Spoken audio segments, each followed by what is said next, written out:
Hi guys, আমি এখন চলে এসেছি কলকাতা লেক গার্ডেন। তো তোমরা কিভাবে আসবে লেগে তার ডিটেলস আমি বলবো আজকে।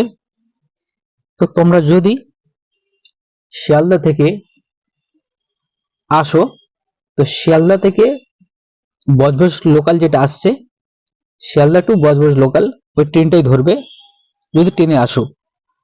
তো ট্রেনে উঠে ফার্স্ট স্টেশন পড়বে শিয়ালদা থেকে পার্ক সার্কাস, দ্বিতীয় হচ্ছে বালিগঞ্জ, আর 3 নম্বর প্ল্যাটফর্ম হচ্ছে লেক গার্ডেন।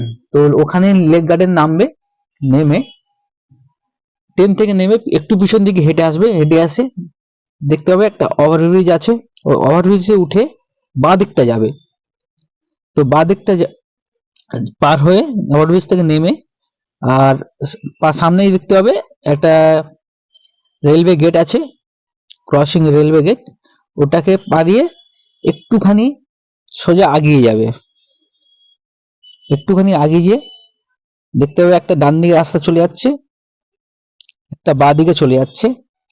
তো তোমরা যাবে ডান দিকে, এখানে লেক অনেকগুলো আছে, তোমার ডান দিকে লেকটা চলে যাবে। তো ডান দিকে লেক একটুখানি আগিয়ে যাবে, দেখতে হবে লেকের গেট।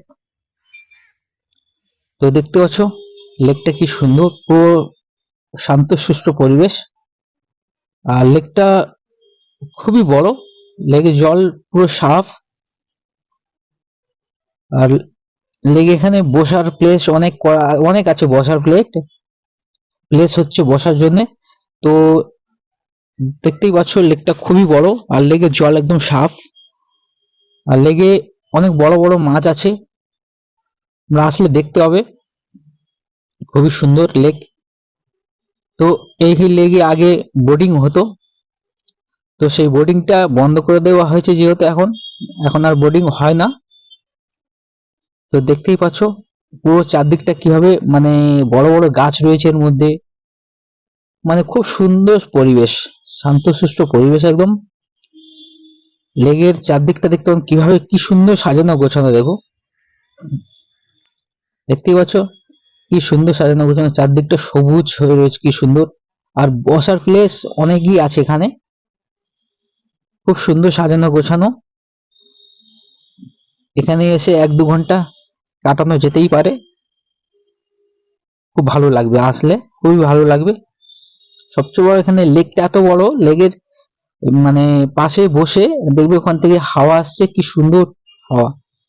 এইরকমই বোট আগে বোটিং হতো, তো এখন এই বোটিংটা বন্ধ করে দেওয়া হয়েছে যেহেতু।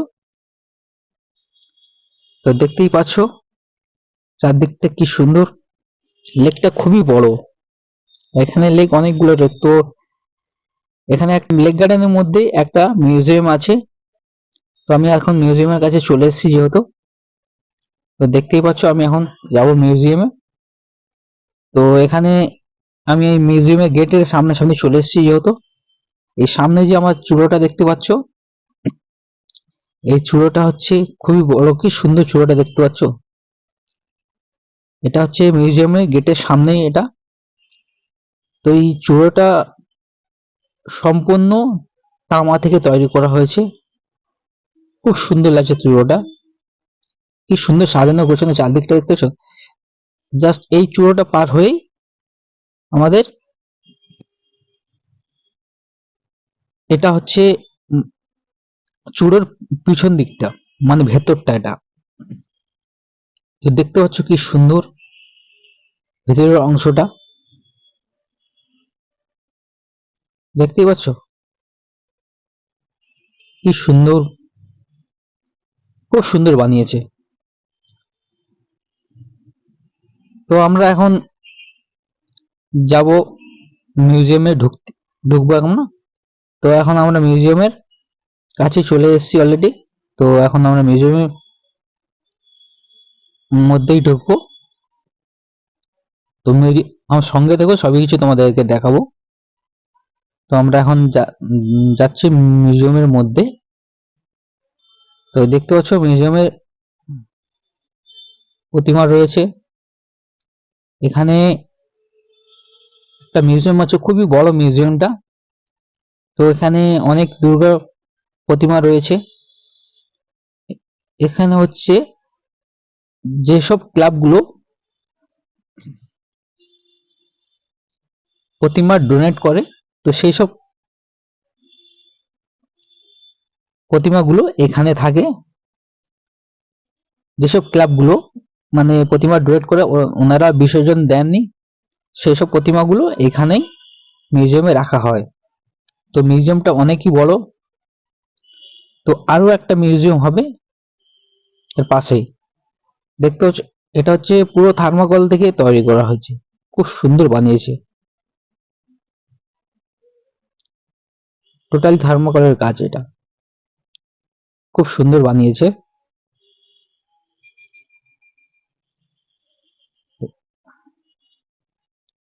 একটা প্রতিমা রয়েছে কি সুন্দর। তো এই পাশে আর একটা মিউজিয়াম তৈরি করা হচ্ছে, যেহেতু মিউজিয়ামটা অনেকটাই শর্ট হয়ে গেছে, তার কারণে একটা অসাধারণ অসাধারণ, খুব সুন্দর।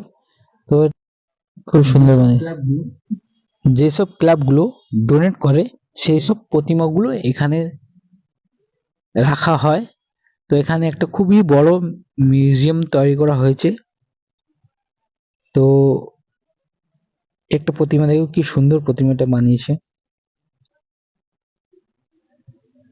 এই একটা প্রতিমা দেখো, অসাধারণ, খুব সুন্দর বানিয়েছে, একদম মনে হচ্ছে অরিজিনাল, মানে দেখে মনে হচ্ছে পুরো একদম অরিজিনাল। খুব সুন্দর বানিয়েছে, অসাধারণ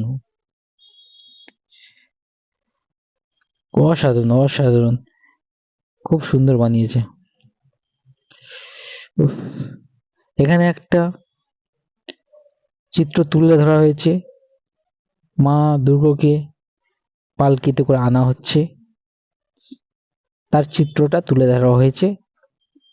তো দেখতেই পাচ্ছ ওর পাশেই একটা প্রতিমা রয়েছে, খুব সুন্দর বানিয়েছে, অসাধারণ, খুব সুন্দর বানিয়েছে, দেখতেই পাচ্ছ। তো এখানে যেসব ক্লাবগুলো প্রতিমা ডোনেট করে সেই সব প্রতিমাগুলো এখানে থাকে, বিসর্জন দেওয়া হয়নি প্রতিমাগুলোকে, সেই সব প্রতিমাগুলো এখানে রাখা হয়।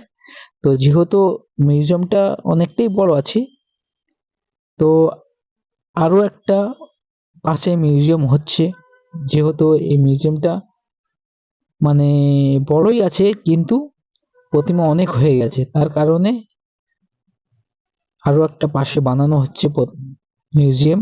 তো প্রতিমাগুলোকে কালেকশন করে রাখার জন্য, তো যেসব ক্লাবগুলো ডোনেট করে সেই সব প্রতিমাগুলোকে কালেকশন করে এখানে রাখা হয়। এই একটা কি সুন্দর বানিয়েছে চিত্র, খুব সুন্দর বানিয়েছে। তো সেই সব প্রতিমাগুলো এখানে রাখা হয়। তো এই একটা কি সুন্দর মা দুর্গা, খুব সুন্দর বানিয়েছে। তো দেখতেই পাচ্ছ খুব সুন্দর। তো আমরা এখন মিউজিয়াম থেকে বাইরে বেরিয়ে গেলাম, মিউজিয়াম থেকে বাইরে বেরিয়ে আমরা এখন যাচ্ছি গার্ডেনের দিকটা। তো মিউজিয়ামের সামনেই আমাদের ওই চূড়োটাই রয়েছে, তো আমরা এখন যাচ্ছি গার্ডেনের ওদিকটা। তো চলে এসেছি আমরা গার্ডেনের দিকটা, দেখতে পাচ্ছ। তো চারদিকটা দেখাচ্ছি আমি, কি সুন্দর দেখো পরিবেশটা। আমার সামনে দেখতে পাচ্ছ একটা গাছ রয়েছে, ও গাছে পানকৌটি ভর্তি, পুরো গাছটা পুরো কালো হয়ে ছেয়ে গেছে, গাছটা এত পানকৌটি ভর্তি, মানে না দেখলে চোখে না এসে না দেখলে বুঝতে পারবে না যে এখানে এত সুন্দর পরিবেশ। তো দেখতেই পাচ্ছ এখানে গার্ডেন রয়েছে, তো এখানে বসার অনেক প্লেস রয়েছে। তো দেখতে পাচ্ছ চারদিকটাই খুব সাজানো গোছানো রয়েছে, খুব শান্ত সুষ্ঠ পরিবেশ। 2-1 ঘন্টা এসে এখানে কাটানো যেতেই পারে নিরিবিলি। তো এখানে কটেজ টাইপের মানে ইয়ে রয়েছে, কটেজ টাইপের বানানো রয়েছে অনেকগুলো, তো ওর মধ্যে বসার প্লেস করা রয়েছে, মানে চারদিকটা খুবই সুন্দর সাজানো গোছানো। তো দেখতেই পাচ্ছ, তো খুবই সুন্দর পরিবেশ, এসে এখানে 1-2 ঘন্টা কাটানো যেতেই পারে। আর যদি আমার ভিডিওটা ভালো লাগে একটা লাইক করে দিবে, আর শেয়ার করবে, কমেন্ট করে জানাবে কেমন হয়েছে। আর আমার চ্যানেলে যদি নতুন হয়ে থাকো চ্যানেলটাকে সাবস্ক্রাইব করে দেবে।